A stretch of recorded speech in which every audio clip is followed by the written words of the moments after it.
Bismillahirrahmanirrahim. Assalamualaikum warahmatullahi wabarakatuh. Semoga kita selalu dalam lindungan Allah Subhanahu wa Ta'ala, dan semoga Allah memberkahi setiap langkah kita. Selamat datang di Sejarawan Channel.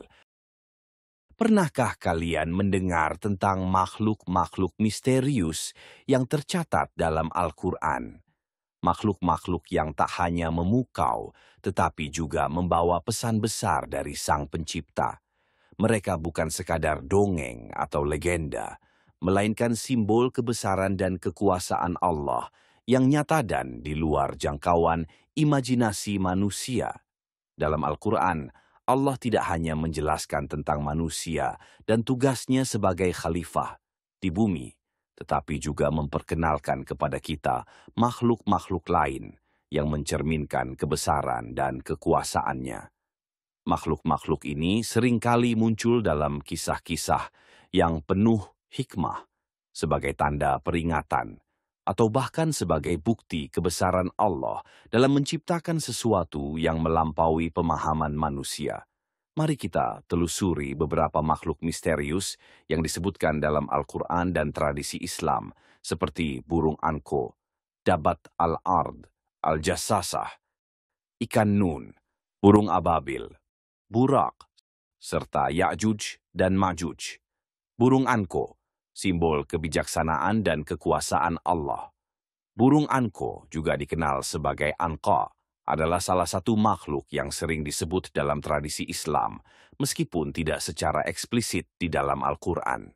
Namanya dikenal melalui kisah-kisah hikmah yang diwariskan secara lisan dan tertulis dalam literatur klasik Islam. Dalam beberapa riwayat, anko digambarkan sebagai burung yang sangat besar, memiliki sayap yang membentang luas, dan hidup di tempat-tempat yang sulit dijangkau manusia. Dalam tradisi Sufi, burung anko kerap dianggap sebagai simbol kebijaksanaan atau misteri alam semesta yang hanya dapat dipahami oleh mereka yang mencapai tingkat spiritual tertentu.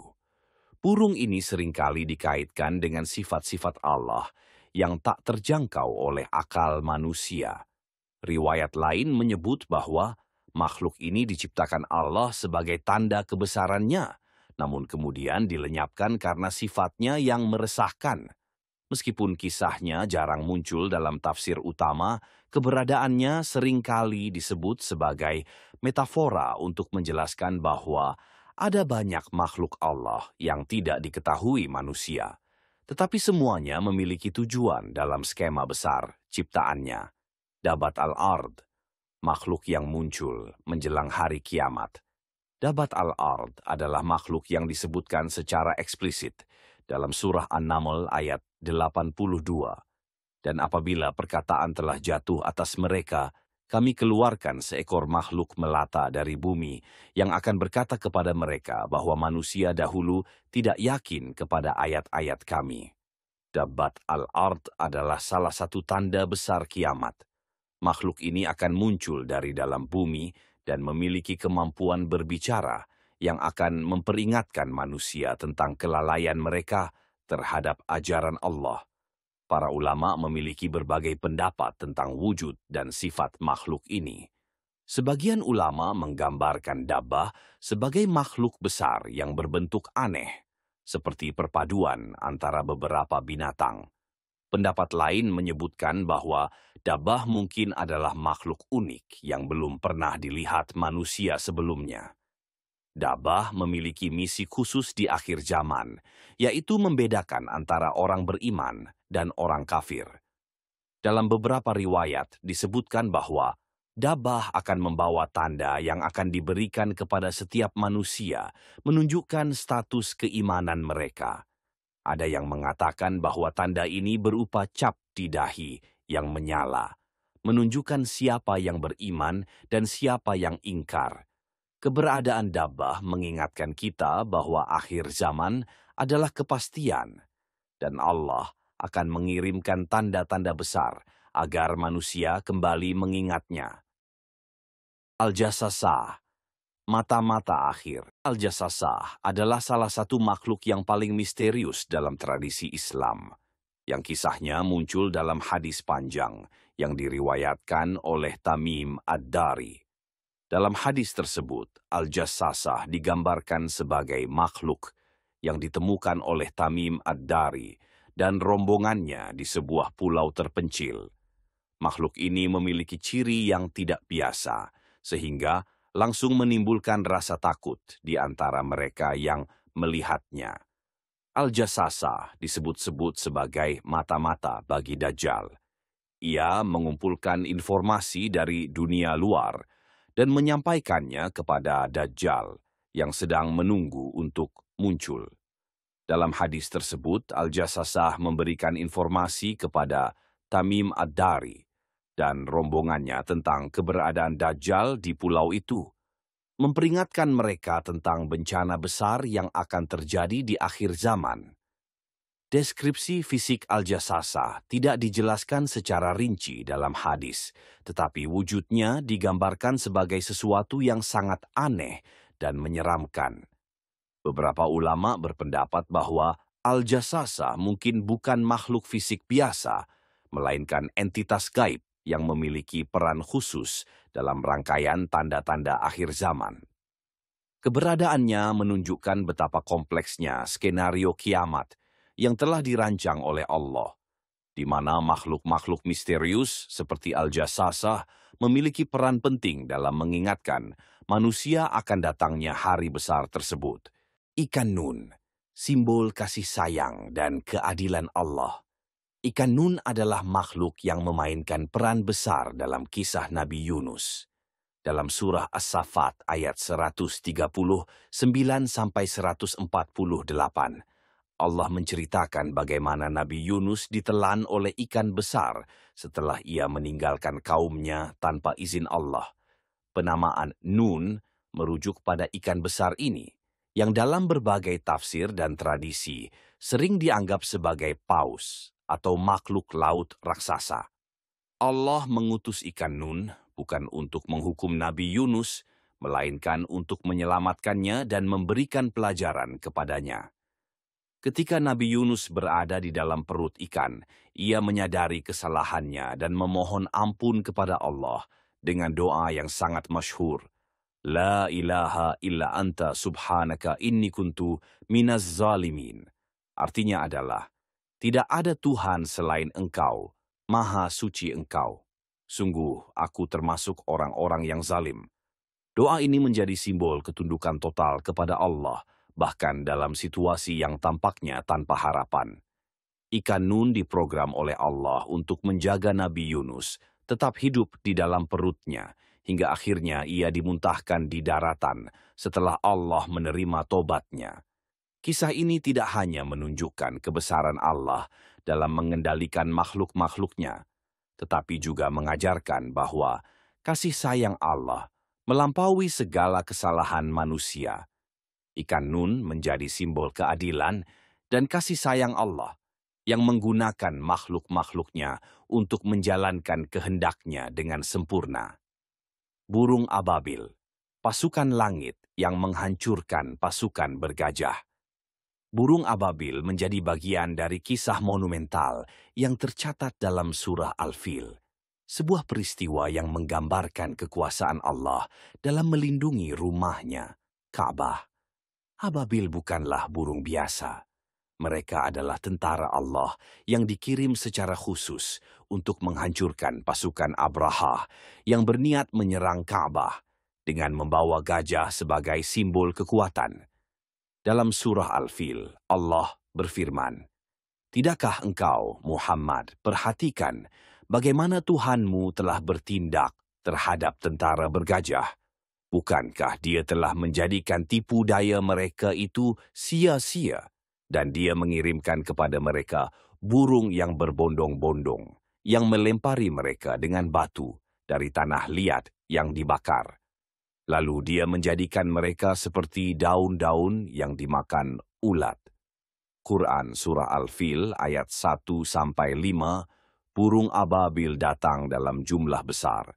membawa batu-batu kecil dari tanah liat yang panas. Meskipun hanya menggunakan batu-batu kecil, burung ini berhasil menghancurkan pasukan yang sangat besar dan kuat. Para ulama menjelaskan bahwa batu tersebut adalah senjata ilahi yang diciptakan dengan kekuatan khusus. Setiap batu yang dilemparkan tepat mengenai sasaran, menandakan kehendak Allah yang tak terbendung. Kisah ini menjadi salah satu bukti bahwa kekuatan manusia sehebat apapun tidak ada artinya dibandingkan dengan kekuasaan Allah. Burung ababil adalah simbol perlindungan ilahi, menunjukkan bahwa Allah senantiasa menjaga apa yang menjadi miliknya dan memberikan balasan kepada siapapun yang menentangnya. Burak, kendaraan cahaya Nabi Muhammad. Burak adalah makhluk yang memiliki peran penting dalam perjalanan Isra dan Mi'raj Nabi Muhammad, yang menjadi salah satu peristiwa paling agung dalam sejarah Islam.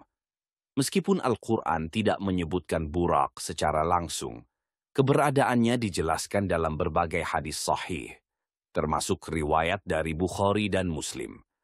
Burak digambarkan sebagai makhluk yang ukurannya lebih besar dari keledai tetapi lebih kecil dari bagal. Ia memiliki kecepatan luar biasa, sehingga setiap langkahnya mampu mencapai sejauh mata memandang. Dalam riwayat dikatakan bahwa Burak memiliki bentuk yang indah, dengan sayap di kedua sisinya, dan bercahaya seperti kilauan mutiara. Dalam perjalanan Isra, Nabi Muhammad dinaikkan ke atas Burak dari Masjidil Haram di Makkah menuju Masjidil Aqsa di Yerusalem dalam waktu yang sangat singkat. Dari Masjidil Aqsa, Nabi melanjutkan perjalanan Mi'raj ke langit untuk bertemu langsung dengan Allah dan menerima perintah salat 5 waktu. Keberadaan Burak mengajarkan kita tentang kebesaran Allah dalam menciptakan makhluk yang tak terbayangkan oleh manusia. Ia bukan sekadar kendaraan biasa, tetapi simbol hubungan manusia dengan Allah, yang menunjukkan bahwa perjalanan spiritual dapat melampaui batasan fisik. Burak juga menjadi bukti bahwa Allah mampu menciptakan apapun untuk mendukung misi para nabinya. Ya'juj dan Ma'juj, bangsa perusak yang ditahan hingga akhir zaman. Ya'juj dan Ma'juj adalah makhluk atau bangsa misterius yang disebutkan dalam surah Al-Kahfi ayat 93 sampai 99 dan surah Al-Anbiya ayat 96 sampai 97. Mereka dikenal sebagai kaum yang sangat kuat, destruktif, dan menjadi salah satu tanda besar menjelang hari kiamat. Dalam Al-Quran disebutkan bahwa mereka saat ini terkurung di balik dinding besar yang dibangun oleh Nabi Zulkarnain, seorang pemimpin bijaksana yang diberi kekuatan oleh Allah. Zulkarnain memanfaatkan besi dan tembaga cair untuk membangun tembok yang kokoh, mengurung Ya'juj dan Ma'juj sehingga mereka tidak dapat keluar dan merusak dunia. Namun, pada akhirnya, tembok tersebut akan runtuh sebagai bagian dari kehendak Allah, membiarkan mereka bebas untuk kembali menyebarkan kehancuran. Hingga apabila dibukakan tembok, Ya'juj dan Ma'juj, dan mereka turun dengan cepat dari seluruh tempat yang tinggi. Dan itulah hari yang pasti terjadi.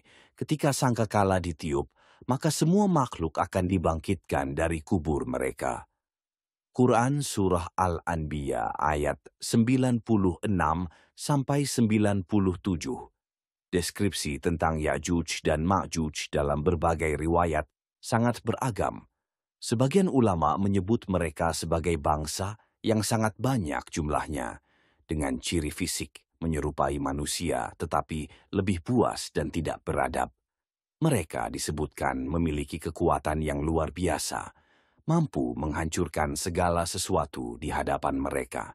Beberapa riwayat juga menyebut bahwa mereka adalah bangsa yang sangat serakah, menghabiskan segala sumber daya yang mereka temui hingga dunia menjadi porak-poranda. Keberadaan Ya'juj dan Ma'juj menimbulkan banyak perdebatan di kalangan ulama. Sebagian percaya bahwa mereka adalah bangsa manusia yang terisolasi di suatu tempat di bumi, sementara yang lain meyakini bahwa mereka adalah makhluk gaib yang tidak dapat dideteksi oleh teknologi manusia. Namun yang jelas, kemunculan mereka menjadi salah satu tanda besar kiamat, mengingatkan manusia bahwa kehidupan di dunia ini memiliki akhir yang pasti. Ya'juj dan Ma'juj adalah simbol kehancuran dan ujian besar bagi umat manusia.